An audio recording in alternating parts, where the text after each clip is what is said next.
Malta komplet tisħaq għall-paċi fl-Ukrajna u biex ma jkomplux jinqatlu nies innoċenti.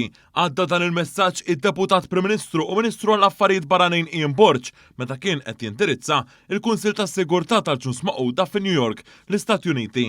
Sostna li kulħadd għandu jirrispetta l-liġijiet internazzjonali u għal darb'oħra fil-fora internazzjonali. Malta reġgħet talbet għall-waqfien immedjat mill-ġlied. Intqal li f'din il-gwerra tilfu ħajjithom bosta persuni, mhux l-inqas nisa u tfal, f'waqt li waslet biex miljuni kellhom jitilqu minn djarhom u saħansitra oħrajn li telqu minn pajjiżhom u qed jieħdu refuġju f'pajjiżi oħrajn. The Security Council cannot let violations of international humanitarian law go unchecked. Critical infrastructure must never be a target. Hospitals must never be a target. Schools must never be a target. And most of all, civilians and children must never be a target.